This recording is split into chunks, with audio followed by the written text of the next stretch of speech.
Halo anak-anak, sudah siap untuk belajar hari ini? Wah, luar biasa sekali semangatnya.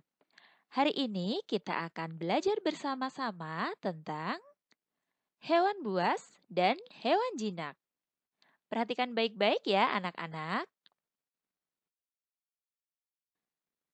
Anak-anak, sekarang mari kita amati bersama-sama beberapa gambar hewan berikut ini. Ada ikan, kupu-kupu, ular, harimau, ayam, dan buaya. Nah, anak-anak, jenis hewan itu bermacam-macam ya. Ada hewan buas dan ada juga hewan jinak. Dari contoh hewan tadi, sekarang mari kita bersama-sama mengelompokkannya. Mana yang hewan buas dan mana yang hewan jinak? Sudah siap ya? Kita mulai dari ikan.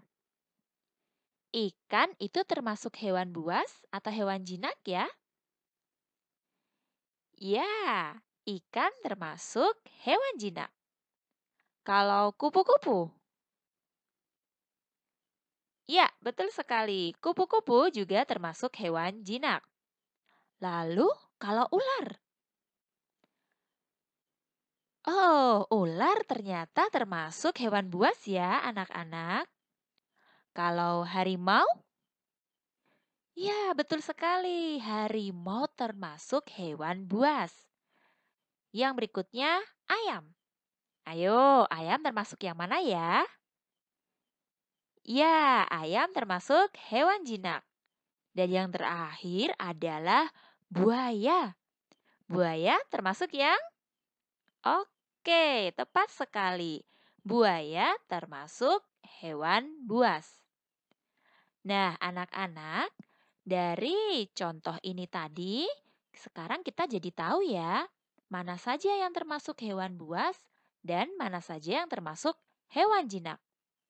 Sekarang, mari kita perhatikan bersama-sama bacaan berikut ini.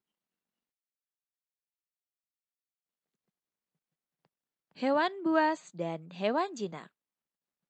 Hewan jinak biasanya hewan yang dipelihara manusia. Hewan jinak tidak berbahaya bagi manusia. Merawat hewan jinak ada tata caranya. Hewan buas biasanya tidak dipelihara oleh manusia. Hewan buas hidup di alam secara liar. Hewan buas sangat berbahaya jika dipelihara manusia. Untuk memelihara binatang buas, kita harus dilatih terlebih dahulu. Nah, anak-anak, dari bacaan ini tadi kita menjadi tahu ya bahwa ada perbedaan antara hewan jinak dan hewan buas. Kalau hewan jinak biasanya dipelihara oleh manusia dan tidak berbahaya bagi manusia. Tetapi kalau hewan buas itu hidupnya di alam secara liar. Jadi biasanya tidak dipelihara oleh manusia.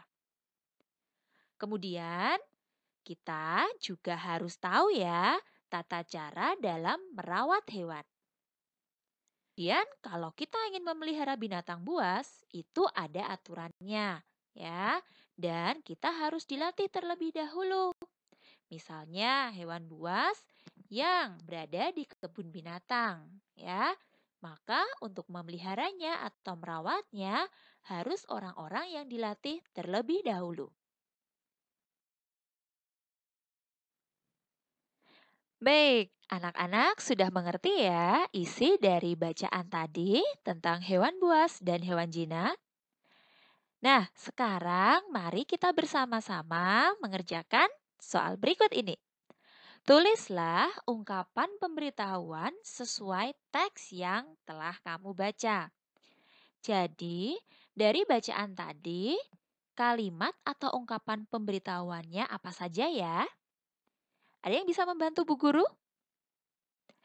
Oke, betul sekali. Kalimat yang pertama, hewan jinak tidak berbahaya bagi manusia. Kalimat yang kedua, hewan buas biasanya tidak dipelihara oleh manusia. Ungkapan pemberitahuan yang ketiga, memelihara binatang buas harus dilatih terlebih dahulu. Nah, anak-anak, ini tadi ketiga contoh ungkapan pemberitahuan yang ada pada bacaan tadi ya. Nanti anak-anak bisa mencari kalimat pemberitahuan yang lainnya. Nah, anak-anak tadi sudah bisa ya menuliskan ungkapan pemberitahuan yang ada pada bacaan. Sekarang, mari kita bersama-sama menuliskan 3 kalimat pemberitahuan lagi. Tetapi kalimat tersebut berisi pemberitahuan agar berhati-hati dengan hewan buas. Ada yang bisa membantu Bu Guru? Ayo, mari kita kerjakan bersama-sama. Kalimat yang pertama, cukup melihat dari jauh saja jika kamu ingin melihat harimau. Kalimat pemberitahuan yang kedua, berbahaya menyentuh binatang buas. Dan kalimat pemberitahuan yang ketiga, berbahaya memberi makan pada hewan buas. Nah, anak-anak, ini tadi ketiga contoh kalimat pemberitahuan agar kita berhati-hati saat berada di dekat hewan buas. Oke, anak-anak, itu tadi penjelasan singkat dari Bu Guru. Semoga anak-anak semakin paham ya. Dan Bu Guru berpesan agar anak-anak berhati-hati jika bertemu dengan hewan buas. Dan jangan lupa untuk merawat hewan peliharaanmu sesuai dengan aturannya. Oke anak-anak, sampai bertemu lagi di lain kesempatan ya. Sampai jumpa.